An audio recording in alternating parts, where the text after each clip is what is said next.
मुरलीधर नाम का एक गांव था, जहां पर दो बच्चे साहिल और प्रथम एक बूढ़े बाबा के पास बैठे हुए थे और वो बाबा उन्हें एक कहानी सुना रहे थे। मुरलीधर कस्बे से जुड़े हुए महासागर में एक कस्बा जुड़ा हुआ है जो बिल्कुल महासागर के दरमियान है। वहाँ के कस्बे में हमारे तुम्हारे जैसे ही लोग रहते हैं और वहाँ के घर मछलियों से बने होते हैं। क्या सच में वहाँ के घर मछलियों से बने होते हैं? हाँ, वहाँ के घर मछलियों से बने होते हैं और वहाँ भी इस कस्बे की तरह प्रधान और जमींदार होते हैं। सब कुछ है वहाँ पर। मुझे इस बात पर यकीन नहीं हो रहा है बाबा। महासागर के बीचों बीच कोई गांव हो सकता है? मैं कैसे यकीन करूं? ये बात एकदम ठीक है, चाहो तो जाकर देख लो। हम वहाँ जा सकते हैं? हाँ हाँ, बिल्कुल जा सकते हो, अगर तुम्हारे अंदर जज्बा और जुर्रत हो तो। जब मैं बड़ा हो जाऊंगा तो जरूर उस मछली कस्बे में जाऊंगा। तुम जाना चाहते हो तो चले जाना, मैं तो नहीं जाऊंगा। ये तो वक्त ही बताएगा, क्योंकि जब मैं जाऊंगा तो तुम्हें भी आना ही होगा। 18 साल बाद साहिल एक दिन प्रदुम को समुंदर के पास बुलाता है और एक नाव भी तैयार रखता है। प्रदुम साहिल के बुलाने पर वहाँ आ जाता है। क्या हुआ साहिल, आज तुमने यहाँ क्यों बुलाया? तुम्हें वो कहानी याद है? कौन सी कहानी? अरे वो बुजुर्ग बाबा जो हमें कहानी सुनाया करते थे ना जब हम छोटे थे। वो कहानी नहीं सुनाते थे कि महासागर में एक कस्बा है जहाँ हमारे जैसे ही लोग रहते हैं और उनके घर मछलियों की तरह दिखते हैं। हाँ, याद आया। एक मिनट, मगर तुम्हें दफतन से ये कहानी क्यों याद आ गई? और ये नाव यहाँ पर इस वक्त क्यों है? साहिल, तुम क्या करने की सोच रहे हो? प्रधुम, मैंने कहा था ना कि मैं जब भी बड़ा हो जाऊंगा मैं जरूर जाऊंगा और तुम्हें मेरे साथ चलना होगा। नहीं भाई, मैं नहीं आऊंगा, वो झूठी कहानी थी मेरे भाई। चलो मेरे साथ, तुम्हें हमारी दोस्ती की कसम। अरे नहीं यार, दोस्त की कसम मत दे यार। चल यार, बैठ जा नाव में। प्रदुम साहिल के नाव में बैठ जाता है और दोनों महासागर में मछली गांव को ढूंढने निकल पड़ते हैं। वे महासागर में बहुत अंदर तक चले जाते हैं, इतने अंदर कि दूर दूर तक कोई किनारा उन्हें दिखाई नहीं देता। इससे डरकर प्रदुम कहता है, साहिल, हम कुछ ज्यादा ही अंदर नहीं आ गए? अब तो कोई भी किनारा नजर नहीं आ रहा है। चलो वापस चलते। नहीं नहीं, नहीं का क्या मतलब है? हम वापस नहीं जा सकते क्योंकि मैं रास्ता भूल चुका हूँ। क्या? अब हमारे पास कोई चारा नहीं है सिवाय उस कस्बे को ढूंढने के। नहीं तो जान हमें ढूंढ लेगी। तुम इतना मुस्कुरा क्यों रहे हो? तुम्हें डर नहीं लग रहा क्या? बिल्कुल नहीं, क्योंकि मैंने खुद को और तुम्हें ऐसी हालत में डाल दिया है कि अगर हम हमारी मंजिल तक नहीं पहुंचेंगे तो हम मर जाएंगे। ऐसी हालत में ही लोग जिंदगी में कुछ आगे कर सकते हैं। हे ऊपर वाले, क्या सोचकर आपने मुझे इसके जैसा पागल दोस्त दिया? साहिल और प्रदुम अब बस चप्पू चलाते चलाते महासागर के और अंदर चले जाते हैं। अचानक साहिल को कुछ दिखाई देता है। प्रधुम, प्रधुम, क्या तुम्हें दिख रहा है जो मुझे दिख रहा है? वो रहा एक जगह जहाँ बड़ी बड़ी मछलियाँ हैं। क्या ये वही कस्बा है तो नहीं जो बूढ़े बाबा हमें बताया करते थे? हाँ, ये वही कस्बा है। ये वही मछली कस्बा है। उनकी कहानी झूठी नहीं थी, हकीकत हमारे सामने है। आखिरकार हमने इस कस्बे को ढूंढ लिया प्रद्युम्न। यस! साहिल और प्रदुम करीब आधे घंटे बाद वे उस गांव में पहुंच जाते हैं। जैसे ही वे दोनों उस गांव में उतरते हैं, शिल्पा नाम की लड़की उन्हें देखकर उनके पास आती है और कहती है, तुम दोनों कौन हो और यहाँ क्या कर रहे हो? हमने इस कस्बे के बारे में सुना था, इसे ढूंढते ढूंढते यहाँ आ गए। बाहर वालों का यहाँ आना मना है। इस गांव में तुम्हारा स्वागत नहीं किया जाएगा। हमें माफ कर दीजिए, हमें बस थोड़ा खाना और पीने के लिए पानी दीजिए, फिर हम चले जाएंगे। ठीक है, मेरे पीछे पीछे चलो। शिल्पा साहिल और प्रदुम को अपने घर ले जाती है, जो मछली के आकार का था। अरे साहिल, ये तो हकीकत में मछली घर है। यहाँ सारे घर मछली जैसे हैं। ठीक कह रहे हो, यहाँ आकर मेरा ख्वाब पूरा हो गया। वे दोनों शिल्पा के घर में बैठ जाते हैं। शिल्पा उन्हें खाने के लिए खाना और पीने के लिए पानी देती है। जैसे ही वे दोनों खाना खाकर उठते हैं, शिल्पा का भाई सुरेश वहाँ आ जाता है और शिल्पा से कहता है, क्या यही दोनों हैं जो बाहर से आए हैं? प्रद्युम्न धीरे से साहिल से कहता है, ये पक्का हमें मारने आया होगा, सब तुम्हारी गलती है। हाँ यार, कहाँ फंस गए? साहिल सुरेश से कहता है, भाई हम पक्का चले जाएंगे और कभी किसी को इस कस्बे के बारे में नहीं बताएंगे।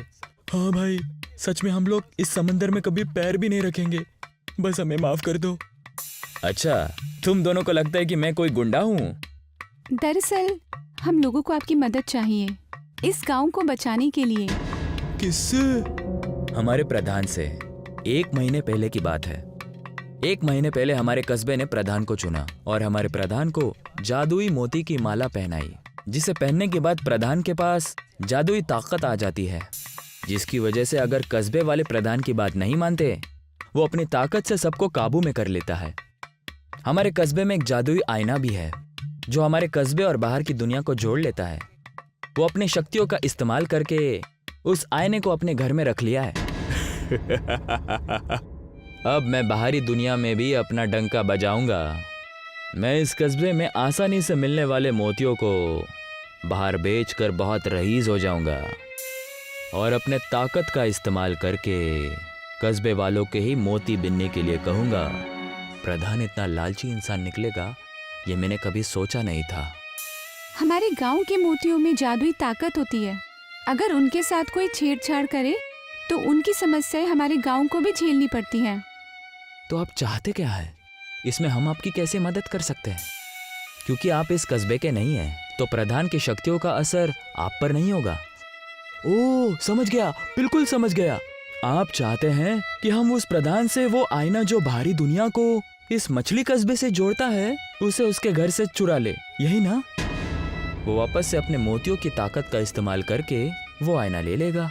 हमें उस मोती की माला को उसके गले से चुराना होगा। बिल्कुल, हमने तो उसे अच्छा समझा था, लेकिन वो लालची निकला। कोई बात नहीं, आप सब हम पर छोड़ दीजिए। सुरेश और शिल्पा दोनों प्रधान के घर के बाहर पहुंचते हैं और प्रधान को आवाज लगाने लगते हैं। प्रधान जी, प्रधान जी। प्रधान जब वो ये आवाज सुनता है तो कहता है, कौन है जो इतनी सुबह सुबह आवाज लगा रहा है? जाकर देखता हूँ। प्रधान घर के बाहर आता है। ओह, तुम दोनों भाई बहन हो? क्या हुआ? इतनी सुबह सुबह मेरे घर के बाहर आकर क्यों चिल्ला रहे हो? प्रधान जी, गांव के अनमोल मोतियों को बाहरी दुनिया के साथ मत बांटिए। ये हमारे गांव के लिए अच्छा नहीं है। हाँ, हमारा कस्बा इन्हीं अनमोल मोतियों की वजह से बाहरी दुनिया से छिपा हुआ है। निकल जाओ यहाँ से, नहीं तो ऐसा मजा चखाऊंगा कि तुम लोगों के होश उड़ जाएंगे। पता है ना, मेरे पास जादुई मोती की माला है। प्रधान जी, ये गलत है। साहिल और प्रद्युम्न चुपके से प्रधान के घर में घुस जाते हैं। सुरेश और शिल्पा वहाँ सिर्फ प्रधान का ध्यान खींचने के लिए आए थे। प्रधान दूसरी ओर अपना हाथ आगे करता है और सुरेश और शिल्पा से कहता है, तुम दोनों अभी के अभी मूर्ति की तरह खड़े हो जाओ। प्रधान के इतना कहते ही दोनों खम्बे की तरह एक जगह खड़े हो गए और दूसरी ओर साहिल और प्रद्युम्न वो आईना ढूंढने लगते हैं। अरे, प्रधान ने यहाँ आईना कहाँ रखा होगा?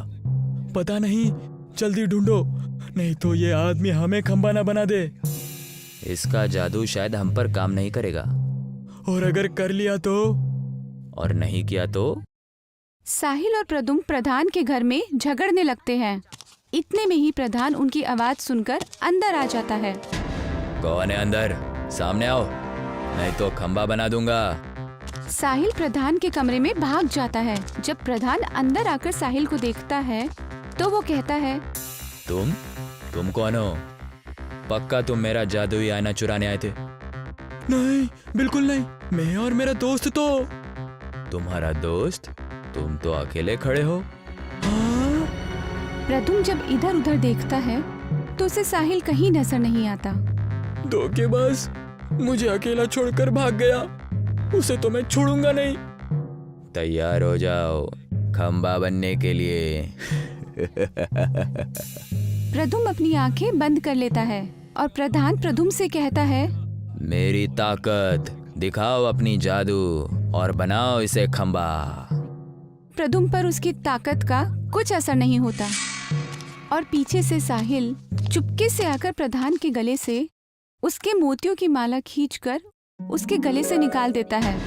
जैसे ही माला उसके गले से उतरती है, सुरेश और शिल्पा ठीक हो जाते हैं और अंदर आ जाते हैं। सुरेश जल्दी से उस माला को अपने गले में पहन लेता है। वो माला मेरी है, मुझे वापस दो। अब मोतियों की शक्ति मेरे पास महफूज रहेगी। हे मोतियों की माला, सुन मेरी बात और बना दे इसे खंबा। सुरेश के इतना कहते ही प्रधान उस खम्बे की तरह एक ही जगह पर बिना हिले खड़ा हो जाता है और अगले दिन गांव वाले सुरेश को प्रधान बना देते हैं और आईना भी सुरेश को मिल जाता है। सुरेश और बाकी सब उसी जगह मिलते हैं जहां पर साहिल और प्रद्युम्न अपनी नाव लेकर आए थे। तुम दोनों का बहुत बहुत शुक्रिया, साहिल और प्रद्युम्न। यह हमारा फर्ज था सुरेश। और मेरा भी। आप लोग इस आईने के अंदर जाएंगे तो सीधे अपने गांव में पहुंच जाएंगे। साहिल और प्रद्युम्न दोनों उस गांव में चले जाते हैं और सीधे अपने गांव में पहुंच जाते हैं और सबको ये कहानी सुनाने लगते हैं। नीलगिरी पर्वत के पास ही एक समुद्र था। वहाँ भूरा अपनी बीवी और बच्चों के साथ रहता था और वो नमक चुन के बेचने का काम किया करता था। मैं कोई ऐसा गीत गाऊं कि आरज़ू जगाऊं, अगर तुम कहो ला ला ला ला ला ला ला ला ला। भूरा हमेशा की तरह समुद्र के तट पर नमक बिनने चला गया। नमक बिनकर उसे छानकर वो उसे छोटे छोटे दामों में बेचा करता था। बताओ लंबरदार भाई, कितने में खरीदोगे आज मेरा नमक? जितने में रोज खरीदता हूँ उससे 10 आने कम, और कल से शायद और दाम गिर जाए। अगर दाम हमेशा कम होते रहेंगे तो मेरा घर कैसे चलेगा? घर पे मेरा एक बच्चा भी है जो छोटा सा भी है। कुछ तो पैसे बढ़ाइए। भाई मेरे हाथ में थोड़ी ना है, वो तो सब ऊपर के कारोबारी करते हैं, हमें उन्हें भी पैसे पहुंचाने पड़ते हैं। आपके पास कोई और काम है तो मुझे दे दीजिए ना आप। मेरे पास कोई काम होता तो मैं नहीं कर लेता। पूरे दिन नमक में रह रह कर मैं भी परेशान हूँ। भूरा पहले से ही नमक ज्यादा दामों पर न बेचने की वजह से बहुत परेशान था। उतरे में ही वहाँ पर एक चौकीदार आया और उसे कहने लगा, ऐसा चुप चुप कर मत भागो, मैंने तुम्हें मुंह छुपाते हुए देख लिया है। अरे नहीं साहब, मैं क्यों भागूं? मैं तो अपना अब पसीना पहुंच रहा था। आप खामखा शक कर रहे हैं। सिर्फ काम की बात करता हूँ। हफ्ता निकालो, हफ्ता। हाँ ये लीजिए पूरे 500 रुपए। भूरा ने उस दिन जितने भी पैसे कमाए थे सारे ही उस चौकीदार को दे दिए और बचे हुए 100 रुपए के खाने का कुछ राशन ले लिया और घर चला गया। आप ये जो रत्ती भर का खाना लेकर आए हैं, इससे किसका पेट भरेगा? और बेतुके काम करना बंद कर दीजिए आप और चलिए आप मेरे मायके। मैं आपको वहाँ कोई न कोई नौकरी दिलवा दूंगी। जो खाया है खा लो भाग्यवान। मुझे पता है तुम्हारे ससुराल में कैसे लोग हैं और उनका क्या कहना है। उस दिन न्योता में बुलाकर भंडारे में घुसा दिया, कह दिया खाना खा लो। ये भी कोई बात हुई भला? भट्टी में जाइए आप, मुझे क्या। मैं तो बस अपने जज्बात बता रही थी आपको। उसी रात जंगल के कुछ डाकू उस गांव में आ गए जो कि शहर से हीरे चुरा कर लाए थे और वो समुद्र के पास एक झाड़ी के पीछे छिप गए। इन हीरो को हमें कहीं छुपाना होगा वरना हमें पुलिस पकड़ लेगी। जी सरदार, पुलिस वालों के डंडे बेहद जोर से लगते हैं, लेकिन हम इन हीरो को छुपाएंगे कहाँ? आप सब फिक्र ना करें, सामने ही नमक का ढेर लगा हुआ है। इन हीरो को नमक के ढेरों में डाल देते हैं। वैसे भी छोटे छोटे हीरे हैं, किसी को कुछ पता नहीं चलेगा। सरदार और उसके चेलों ने छोटे छोटे हीरों के टुकड़े नमक में मिला दिए और वो लोग पुलिस से डरकर भाग गए। अगले दिन जब भूरा नमक इकट्ठा करने वहाँ पहुँचा तो उसकी आंखों में उनकी चमक पड़ी। ये ढेर कुछ अजीब सा लग रहा है। इतना तहलका किसने मचा दिया? यहाँ सब दिख रहा है। भूरा वहाँ जाकर नमक चुनने लगा बाजार में बेचने के लिए। तभी उसकी नजर एक चमकते हुए छोटे से टुकड़े पर पड़ी। ये चमकता हुआ नमक, ये कैसा नमक है? बेहद तेज चमक रहा है। ये हीरा तो नहीं है। भूरा उस उस हीरे के टुकड़े को लेकर वहाँ से चला गया और एक जौहरी के पास जाकर उस टुकड़े को उसे दिखाता है। मूलचंद जी, ये बताइए ये हीरे कितने में लेंगे आप, और ये हीरा है कितने का? होश में तो हो, नमक बेचने की जगह सूंघने भी लगे हो तुम तो। हीरा, और वो भी तुम्हारे पास। ये देखिए तो सही। भूरा मूलचंद को हीरे दिखा देता है, जिसे देखकर मूलचंद जौहरी एकदम हैरान रह जाता है और कहता है, ये हीरा तुम्हें कहाँ से मिला? इस छोटे से हीरे की कीमत पूरे 1 लाख है। तुम्हें ये किसने दिया? वो सब आप छोड़िए ना, और बताइए कि हीरे खरीदेंगे या नहीं, वरना मैं कहीं और जाता हूँ। तुम यही रहो, मैं पैसे लेकर अभी आया, बस कहीं बेचना नहीं। मूलचंद ने भूरा को पूरे 1 लाख रुपए दे दिए। भूरा की खुशी का कोई ठिकाना नहीं था। कई सारे गहने, कपड़े और कई सालों तक का घर का राशन लेकर वो अपने घर चला गया और अपनी बीवी से कहने लगा, भाग्यवान, लगता है ऊपर वाले ने हमारी सुन ली। ये देखो, इतने सारे पैसे आ गए। मुझे तो यकीन नहीं हो रहा, ऐसा लग रहा है कि जैसे कोई सपना है ये। कहीं आप चोरी वोरी तो नहीं करने लगे ना जी? कहीं आपने डकैती का काम तो नहीं शुरू कर दिया? कहाँ से आए आपके पास इतने पैसे? तब जाकर भूरा अपनी बीवी को सारी सच्चाई बताता है और तब रेशमा कहती है, अरे पगलू, एक हीरे के अगर 1 लाख मिल गए तो सोचिए अगर हमारे पास सारे हीरे हुए तो हम कहां से कहां पहुंच जाएंगे। लेकिन और हीरे हम लाएंगे कहाँ से? हमें उसी ढेर के पास चलकर देखना चाहिए। रेशमा और भूरा उस हीरे के नमक यानी समुद्र के तट पर चले जाते हैं और वहां जाकर नमक में से हीरे ढूंढने लगते हैं और उन्हें कई सारे हीरे मिल जाते हैं। उतने में ही वहाँ पर पुलिस वाले आते हैं, जिनकी कैद में वो डाकू रहते हैं। बताओ तुम्हारा सरदार कौन है? बताओ कौन है तुम्हारा सरदार? ये खड़ा है ना आपके सामने, भूरा है हमारा सरदार। ये क्या बकवास कर रहे हो? मैं तो तुम्हें जानता भी नहीं हूँ। तुम मेरा नाम कैसे जानते हो? अरे भोला भाई, झूठ क्यों बोल रहे हो? अब हमारा भांडा फूट चुका है। इंस्पेक्टर साहब, अगर आपको यकीन नहीं होता तो आप भूरा के घर चलकर देख लीजिए, और उसके हाथ में अभी भी हीरे हैं। उतने में ही वहाँ पर एक हवलदार आया और कहने लगा, जी इंस्पेक्टर साहब, ये बात सच है। भूरा के घर में सोने के गहने और कई सारे बेशकीमती सामान मिले हैं। हवलदार की इतनी बात सुनते ही पुलिस ने भूरा और रेशमा को कैद खाने में कैद कर लिया और उन्हें वहाँ डाकुओं के साथ बंद कर दिया। हे भगवान, ये कैसी नाइंसाफी है। दूसरों का इल्जाम हम पर लग रहा है। आखिर हमने ऐसा क्या गलत कर दिया है? मुझे तो कुछ भी समझ में नहीं आ रहा। तुम फिक्र मत करो, मैं कुछ करता हूँ। इन डाकुओं ने ऐसी साजिश हमारे साथ ही क्यों की, ये मुझे समझ में नहीं आ रहा। उन्हें मायूस देखकर डाकू का चेला बोला, लगता है तुम अब तक समझ नहीं पाए। हमने साजिश के लिए तुम्हें यहाँ फंसा दिया है। हमारा सरदार बनकर तुम यहाँ पर उम्र भर कैद रहोगे और हम कुछ महीनों में ही छूटकर यहाँ से चले जाएंगे। बड़ा बेवकूफ है ये। भूरा उन डाकुओं के कैद में आकर फंस गया था और अपनी किस्मत को कोस रहा था। उतने में ही उस जेल की दीवार के बीचों बीच एक बड़ा सा छेद हुआ और उसमें से एक भूत निकल कर आया, जो आकर कहने लगा, ये इंसान पता नहीं जेल में रोते क्यों है। मुझे देखो, मैं कितना खुश हूँ। इसकी तकलीफ का हल मैं दिखा दूंगा। और वो भूत जाकर भूरा से बात करने लगा। उस भूत को देखकर भूरा और रेशमा दोनों बेहद डर गए। भूत, भूत, ये क्या हो रहा है? शोर मत मचाओ वरना सब आ जाएंगे।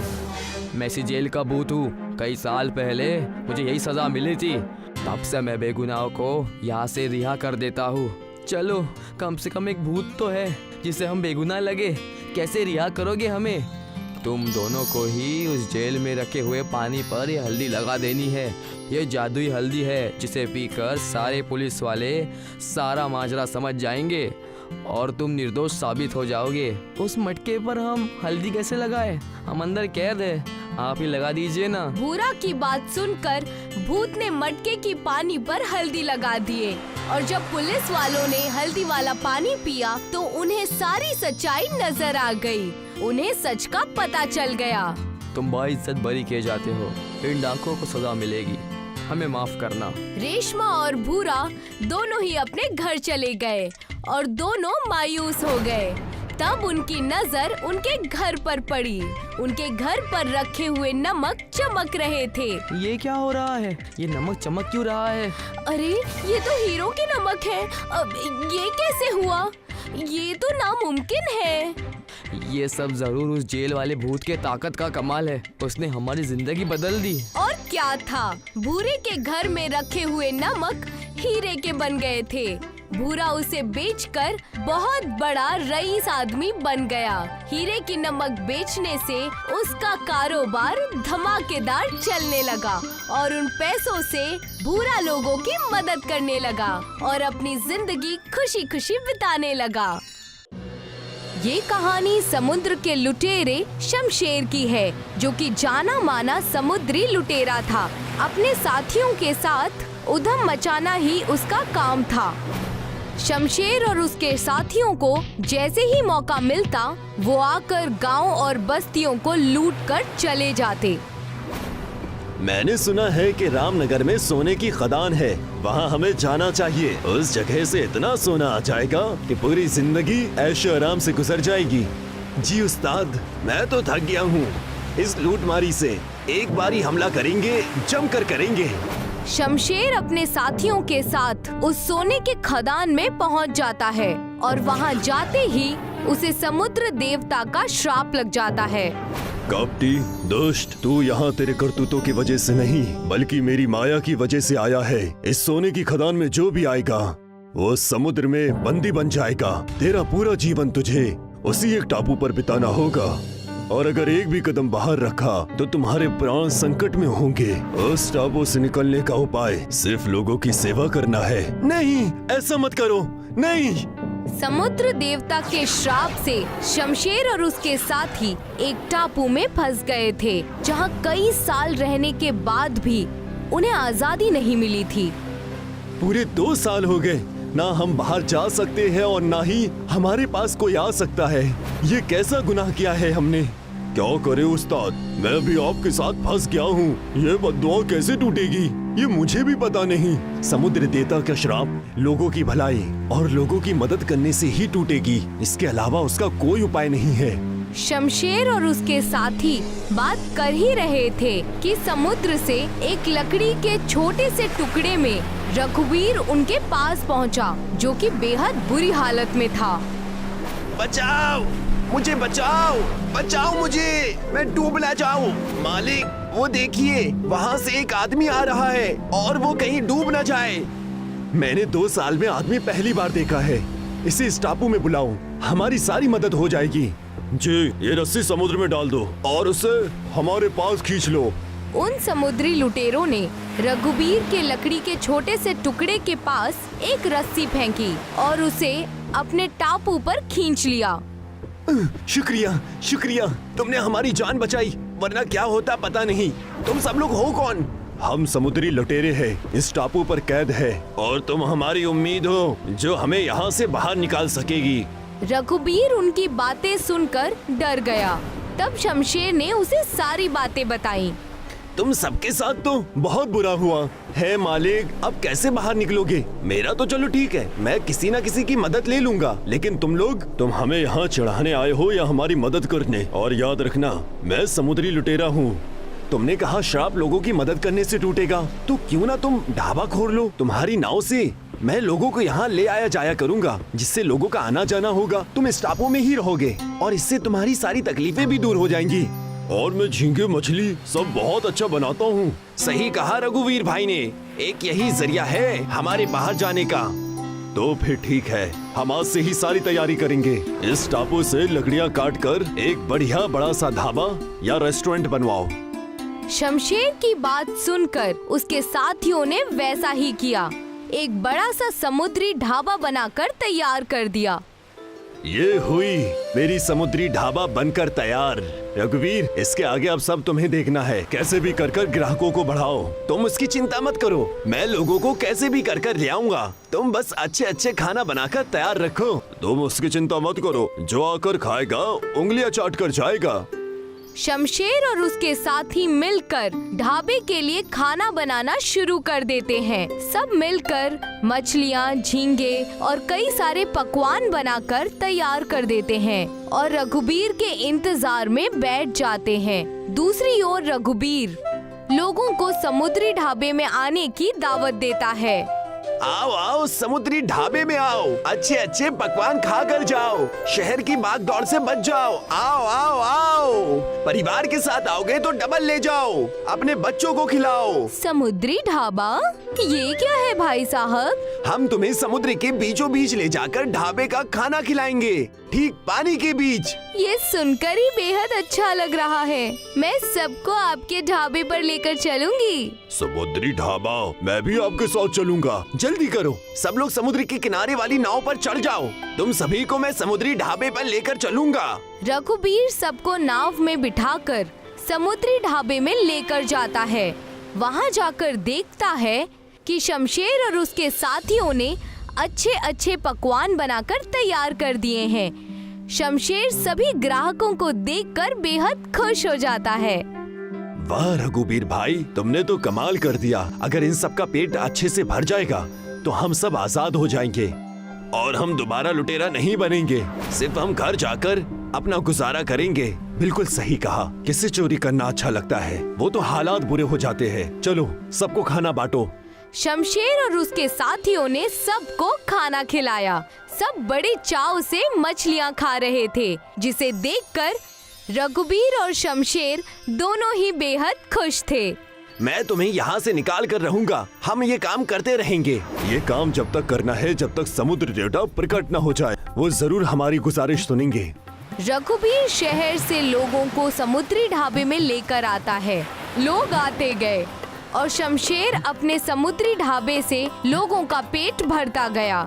धीरे धीरे 1 साल बीत चुके थे। एक दिन एक भिखारी नाव में बैठकर समुद्री ढाबे में आया, जिसे देखकर शमशेर ने कहा, आप कौन? मैंने आपको यहाँ पहली बार देखा है। मैं आया भी पहली बार हूँ। अरे ये एक भिखारी है, इसे भूख लगी थी इसीलिए मैंने नाव में बैठा लिया। इन्हें भी आज खाना खिला दो। यह भी कोई कहने की बात है? ये काम तो हम जरूर करेंगे। शमशेर ने उस बूढ़े भिखारी को अपने हाथ से खाना खिलाया। जैसे ही एक निवाला उस भिखारी ने खाया, वो समुद्री देवता के रूप में प्रकट हो गए और कहने लगे, मैं तुम्हारे परिश्रम और अच्छे भाव से प्रसन्न हुआ शमशेर। तुमने अपने आप को सिर्फ बाहर से नहीं बल्कि अंदर से भी पूरी तरह से बदल दिया है। मैं तुमसे प्रसन्न हूँ, इसीलिए मैं तुम्हें और तुम्हारे इन साथियों को यहाँ से आजाद करता हूँ। मैं हर एक चीज समझ और सीख चुका हूँ। अब से मैं इस टापू पर समुद्री ढाबा चलाया करूँगा और लोगों की भूख मिटाया करूँगा। इसीलिए मेरा एक वरदान है तुम्हें, तुम और तुम्हारे साथी इस ढाबे में जो भी बनाओगे वो कभी समाप्त नहीं होगा, आजीवन चलता रहेगा। तथास्तु।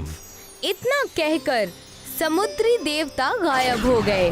उनकी बात सुनकर शमशेर और रघुबीर ने अपना जादुई समुद्री ढाबा चलाना शुरू कर दिया। देखते ही देखते सारे शहर और मोहल्लों में समुद्री ढाबे का बोलबाला हो गया और सब हंसी खुशी वहां आने लगे। अब शमशेर और उसके साथी श्राप से आजाद होकर शहर और गांव घूमने जाया करते थे। सब लोग खुशी खुशी रहने लगे।